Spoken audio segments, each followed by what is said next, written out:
ready to unlock some serious life hacks. We're diving deep into a book that says life's not about stressing, it's about strategizing. Like we should be grabbing a game controller instead of worrying about to-do lists. And you know what? It's an idea that's resonated for decades. The Game of Life and How to Play It by Florence Scovel Shinn. It's almost 100 years old. 100 years, and still going strong. Clearly, she was onto something. So you brought this one to our deep dive.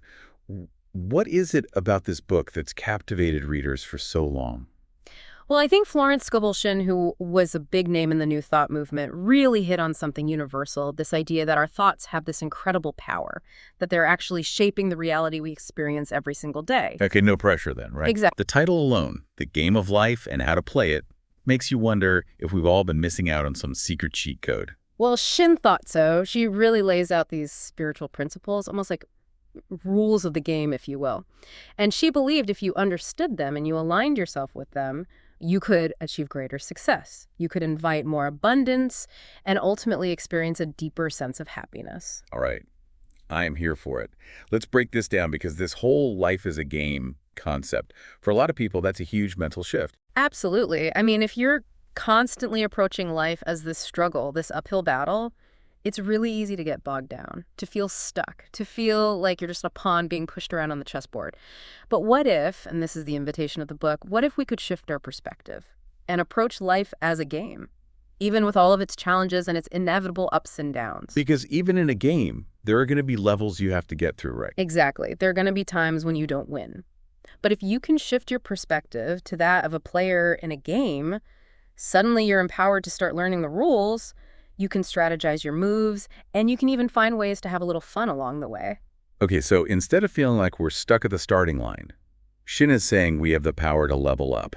Exactly. And what's brilliant about her approach is that she uses this whole game analogy to really explain these sometimes complex spiritual principles, but she makes them accessible and relatable, almost like a fun self-help guide. All right, so hit us with it. Give me some of these rules, these spiritual laws that are governing this game of life. Well, one of the most fundamental ones is the power of our thoughts and our visualizations. Shinn was totally adamant that what we consistently focus on, what we think about, what we allow our minds to dwell on, we attract into our lives. Okay, so it's way more than just wishful thinking. We're talking about the actual energy behind our thoughts. Yes, and this is where the power of the subconscious mind comes into play. Oh, the subconscious. This is where things always get really interesting for me. So the subconscious mind is like this hidden operating system running in the background, right? It's controlling so much of our lives without us even realizing it. You got it. Shinn talked about 3 levels of mind. The conscious mind. That's what we're using right now to have this conversation, to listen, to process information. It's your everyday awareness. Then there's the superconscious. That's your connection to something bigger, a higher power, this source of infinite wisdom and possibilities. And then tucked right in between is the subconscious. It's the subconscious. And this is where it gets really interesting, because this is the part of us that holds on to all those deeply ingrained beliefs, our memories, those patterns. And it's incredibly powerful because it's often running the show behind the scenes. So if our subconscious mind is calling the shots, based on all these maybe even limiting beliefs we've picked up along the way, how do we make sure it's working for us and not against us? That is the million-dollar question. And Shinn, she answers it beautifully. She says that it's our responsibility to actively shape the content of our subconscious. Okay, how do we do that? By consciously choosing to focus on positive thoughts, on cultivating empowering beliefs, and harnessing the power of visualization. So it's not enough to just have a fleeting thought about what we want. Right. We actually need to impress it upon our subconscious mind. Really solidify it. Exactly. And visualization is a really powerful tool for this, because the more we can connect emotionally, the more we can really feel that image of what we want, the more impact it's going to have on our subconscious. So it's about really connecting with the feeling of having that desire already manifest. Yes. Even if in our external reality, it hasn't quite caught up yet. Exactly. And Shinn shares some incredible stories about this in action. There's one about a woman who desperately needed to find a new apartment. Oh, I can relate to this one. Finding an apartment can be stressful. It can be a nightmare, especially, and this was in New York City, and there was a massive housing shortage going on. Finding an apartment in New York is hard enough as it is. I can't even imagine trying to do that during a housing shortage. It seemed impossible, and yet she was determined to manifest her dream apartment. which was, a tall order. So how'd she do it? I mean, did she just wish really, really hard? She put the law of attraction into action. First, she got crystal clear on exactly what she wanted in an apartment. Then, she really worked on eliminating any doubt and fear she had, which can be real momentum killers when it comes to manifestation. Oh, absolutely. Doubt and fear can really sabotage our best efforts. For sure. And then finally, and this is key, she started acting as if she was already living in that dream apartment. Wait, so how do you act as if you're living in an apartment you haven't even found yet? Did she throw a housewarming party in an empty room? What did that look like for her? I mean, she did something even bolder. She went out and bought brand new linens because she knew in her heart that that apartment was on its way. Wow, that's a bold move. That's backing up your belief with action. So did she end up finding the apartment? You bet she did. Despite the fact that there were hundreds of other applicants all vying for this same apartment, she managed to secure it. It's like her unwavering belief and her willingness to act as if it was already hers somehow shifted the odds in her favor. That's amazing. It makes you wonder about the true potential of our minds when we can align our thoughts and our beliefs and our actions. Now, I know Shin talks about a lot more than just the law of attraction. What other kind of game-changing principles does she offer? Well, she also dives into the immense power of our words. Words. They seem so simple, so commonplace. Right, we use them all the time without even thinking. Exactly. Yet Shin is saying they have this incredible power, this ability to actually shape our reality. Absolutely. She believed that the words we speak have a unique vibrational frequency. Okay, vibrational frequency. Now we're getting into some interesting territory. Tell me more. Well, think of it like this. Have you ever walked into a room and you could just feel the energy? Maybe someone in the room was super joyful and their energy was almost contagious. Totally. It's like their good mood just washes over you. Exactly. And on the flip side, think about someone who's constantly complaining. Oh, yeah. That can really bring down the vibe. And it's not a coincidence. It's like they're unintentionally attracting more things to complain about. They're putting out that energy of negativity. And guess what? The universe responds in kind. Wow. Okay. So if our words are constantly sending out these energetic vibes, attracting experiences that match their frequency, what does that mean for someone who's constantly stuck in that cycle of negative self-talk? Those inner critics that love to tell us we're not good enough. Well, it's not about beating ourselves up for those negative thoughts. We all have them. It's about understanding their impact. Remember that story we touched on about the woman who kept missing her streetcar? Oh, right. The one who kept saying, I always miss the streetcar. And then, what do you know, it became a self-fulfilling prophecy. Precisely. By repeating that affirmation, even if it was unintentional, she was essentially programming her subconscious mind to expect that outcome. Her words were literally shaping her everyday reality. Wow, it's a powerful reminder to choose our words more intentionally, isn't it? Because even those little things we say without a second thought, those offhand comments, those negative self-criticisms, they all carry a certain energetic charge. Absolutely. And it's not about striving for some kind of Pollyanna-ish positivity where we pretend everything is rosy all the time. It's about becoming more aware of the power of our words and making conscious choices about the energy we're putting out into the world. It's like our words are these little seeds we're constantly planting, whether we realize it or not. Exactly. And as we all know, those seeds eventually grow into something much bigger. Now, let's shift gears for a moment because even with the most positive mindset and the most empowering self-talk, let's be honest, life doesn't always go according to plan, does it? Oh, tell me about it. Life throws those curveballs when you least expect them. So how does Shin address those moments when things don't go our way? Well, this is where one of her most, I'd say, paradoxical principles comes into play. The law of non-resistance. Non-resistance. Okay, I'm going to need some help with this one because on the surface it seems a little counterintuitive. How can surrendering to a situation, how can that be the path of least resistance? It's a profound concept, and I think a lot of spiritual traditions talk about this in different ways. But essentially what Shin is saying is that when we resist what is, whether it's a frustrating situation, a challenging person, one of those unexpected detours, we're actually creating more struggle for ourselves, more resistance. It's like that saying, what you resist persists. Exactly. It's like we're trying to swim upstream against a strong current. We might be working really hard, but we're not getting anywhere fast. We're exhausting ourselves in the process. Okay, I can see that. So non-resistance, it's not about passively accepting everything that happens to us, but more about choosing how we respond. You got it. It's about finding a sense of inner peace even in the midst of challenging circumstances. Beautifully said. It's about surrendering our need to control everything and trusting that maybe, just maybe, the universe has a wiser plan. And Shin illustrates this beautifully with a story about a woman who was deeply unhappy in her marriage. It sounds like she was at a real crossroads, feeling stuck. She was, and she'd tried everything she could think of to change her situation, but nothing seemed to work. In fact, the more she tried to force a solution, the more stuck she felt. It's like she was going in circles, hitting that same wall over and over again. Exactly. So she'd been reading Shin's work and decided to try a different approach. She decided to experiment with this law of non-resistance. Instead of resisting her reality, she began to accept it without judgment. Okay, so not resignation, not saying, well, this is my life now, I guess I better just get used to being miserable, but something else entirely. You got it. She was able to shift her energy from that place of resistance to a place of acceptance. And what happened? It's amazing how often that simple shift, that willingness to surrender our need to control, can create the space for something new to emerge. In her case, by letting go of her resistance, she actually created the space for a new, more fulfilling path to unfold. It wasn't the path she would have expected, but it was exactly what she needed. It's like sometimes the most challenging yet rewarding move we can make is that surrender. Beautifully put. And this ties into another key principle that Shin talks about, overcoming fear. Fear. Okay, now that's something we can all relate to. Fear is such a powerful emotion, and it can really hold us back in life, can it? It can be paralyzing. It keeps us from taking risks, from pursuing our dreams, from really stepping into our power. You're preaching to the choir.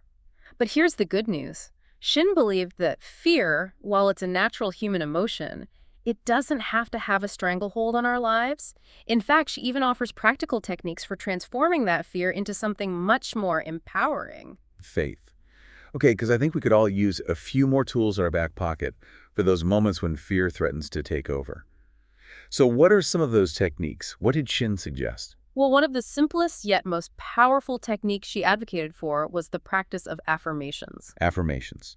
So we're talking about consciously choosing to replace those negative, fear-based thoughts with positive, empowering ones. Exactly. So instead of feeding that fear with thoughts like, I'm going to mess this up or I'm not good enough, you might choose to repeat affirmations like, I am capable, or I've got this. I am worthy of success. Yes. It's about consciously choosing to shift your inner dialogue to align with the outcome you want to create. So we're essentially retraining our minds to focus on what we do want, rather than getting stuck in those fear-based loops. I love it. Now, along with affirmations, I know Shin also talks about visualization, right? Absolutely. She believed in the power of creating mental images, vivid pictures in our minds of ourselves successfully navigating those fear-inducing situations. So instead of replaying those worst-case scenarios in our heads on a loop, Right, which only amplifies the fear. we can choose to create a highlight reel, a movie in our minds where we're the star of the show and we're crushing it. I love that analogy. And here's a key tip. The more you can engage your senses in those visualizations, the more powerful they become. Don't just see it, hear it, feel it. What do you smell? What do you taste? The more real you can make it, the more impact it's going to have on your subconscious mind. It's about creating an experience for yourself. Exactly. Now, along with affirmations and visualizations, Shin also talks about this really simple yet powerful shift in focus. So often, when we're gripped by fear, we fixate on the thing we're afraid of. Right, we give it all our power. Exactly, and it just grows bigger and scarier in our minds. But what if, instead of focusing on the fear itself, we shifted our attention to the desired outcome? To what we want to create? How will it feel to achieve that goal? What positive impact will it have on your life or the lives of others? It's like choosing to focus on the finish line instead of the hurdles in the race. Right? Exactly. Keep your eyes on the prize. Trust that you have what it takes to overcome those obstacles and achieve your goals. I love that. Now, speaking of overcoming obstacles, Shin also talks a lot about forgiveness as being a powerful key to unlocking greater happiness and fulfillment. It's a topic that often comes up in spiritual traditions, but it can be a tough one to grasp, especially when we've been hurt or wronged. You're right, forgiveness is complex. It's a process. But before we dive into all the nuances of forgiveness, let's talk about another principle that tends to get intertwined with it, the concept of karma. Okay, so for those who might not be familiar with karma, how does it play into this game of life that we're all navigating? Essentially, karma is the law of cause and effect. It's the understanding that every action, every thought, every intention we put out into the world creates a ripple effect. So it's not about some cosmic scoreboard in the sky, tallying up our good deeds and our wrongdoings, and then doling out punishments or rewards. Not at all. It's about understanding that we live in a universe that operates according to certain laws. And the law of karma suggests that what we sow, we eventually reap. It's like that saying, what goes around comes around. Yeah. But instead of approaching it from a place of fear, it sounds like Shin is suggesting we view it more as a law of personal responsibility. Exactly. What we put out into the world matters. And this is where forgiveness becomes crucial. Shin believed that forgiveness is essential for breaking free from negative karmic cycles. Okay, so let's dive into that a little bit, because I think a lot of people struggle with forgiveness. It can be really hard to forgive, especially when we've been deeply hurt by someone. It can feel counterintuitive, like we're betraying ourselves or letting the other person off the hook. But Shin makes an important distinction. She says that forgiveness isn't about condoning harmful actions. It's about recognizing that holding on to anger, resentment, grudges, they only hurt us in the end. So it's not about them, it's about us. Precisely. Forgiveness is an act of self-love. It's about freeing ourselves from the burden of carrying around all that negativity. Because that baggage can get heavy. Tell me about it. It can weigh us down. It can keep us stuck in those old patterns. And if we're holding on to all that resentment, it's like we're replaying that hurt over and over again. Exactly. Forgiveness is about choosing to release those heavy emotions and create space for something new. It's about reclaiming your power. Yes. And, Shin believed that forgiveness, it's not a one-and-done kind of deal. It's a process. And sometimes it's a process we need to revisit again and again. It's a journey. Yeah. Not a destination. Now, in addition to these practical principles for navigating the game of life, Shin also talks a lot about the importance of intuition, that inner wisdom that's always available to us. She was a big believer in trusting that inner guidance. Intuition. This is one of my favorite topics because I really believe we all have this internal compass, this wise guide within that's constantly trying to steer us in the right direction. The problem is we don't always know how to tune in, do we? We live in a noisy world. It's easy to get distracted. It's like our intuition is trying to give us directions, but we've got the radio blasting and we're too busy looking at our phones to notice. So how do we quiet the noise and strengthen that connection to our inner wisdom? Well, Shin was a big fan of practices that help us find that stillness within. Things like meditation. Meditation, great one. Journaling. Spending time in nature. Even just taking a few deep breaths before making a decision. It's about creating the space for those intuitive whispers to be heard. Because if we're being honest, it's pretty hard to hear anything when our minds are racing a mile a minute. It's like trying to have a conversation at a rock concert. You might know someone's talking to you, but you can't quite make out the words. Exactly. Now, along with those practices that cultivate stillness, Shin also talks about paying attention to those winks from the universe, those synchronicities that show up in our lives. What are your thoughts on synchronicities? Oh, I love synchronicities. I think they're so much fun. To me, synchronicities are like little clues from the universe. They're like those moments when you're thinking about something or someone, and then suddenly out of the blue, they call you or you run into them at the grocery store. Like, whoa, what are the chances? Right. It can feel like a fun little cosmic game sometimes. And I think Shin's point is that it's not just random chance. It's the universe's way of getting our attention, of nudging us in the right direction. It's about recognizing those seemingly insignificant moments that make you go, that's interesting. Exactly, because those little moments might hold a much deeper meaning. And it's interesting, the more we pay attention to those synchronicities, the more we tend to notice them. Totally. It's like anything else. The more you look for something, the more you find it. Exactly. It's like we're tuning our awareness to a different frequency. And suddenly those synchronicities that were always there become much more obvious. It's like we're finally learning to read the signs, Right. Trusting that we're not alone in this journey, that there's a bigger intelligence, a cosmic dance, if you will, guiding us every step of the way. Beautifully said. It's about surrendering to something greater than ourselves and trusting that we're being guided toward our highest good, even when we can't see the bigger picture just yet. Which can be hard, right? Because our human minds love to know what's coming next. We crave that certainty. We do. But what if the real magic happens when we let go of that need to control? When we surrender to the unknown and trust that the universe has our back? That's where the real adventure begins. Now, as much as I'd love to keep exploring these fascinating concepts with you, we're coming to the end of our deep dive into the game of life, and how to play it. So as we wrap things up, what's the most important takeaway you hope our listeners are left with today? If there's one thing I want our listeners to remember, it's this. You are not a pawn in this game of life. You are a powerful co-creator of your reality. I love that. We have way more agency than we often give ourselves credit for. Absolutely. We get to choose our thoughts. We get to choose our beliefs. And most importantly, we get to choose our responses to the circumstances we encounter. Shin's message is one of empowerment. It's about recognizing that you hold the keys to your own happiness and fulfillment. It's about stepping into the driver's seat. Exactly. So if you're tired of feeling like you're just along for the ride, I encourage you to pick up The Game of Life and How to Play It if you haven't already, and start applying these principles in your own life. It's a game changer for sure. Now, before we sign off for today, where can our listeners connect with you online? Where can they find out more about your work? The best place to find me is on my website address. You can also find me on Instagram handle. I love connecting with people online, so don't hesitate to reach out and say hi. Perfect.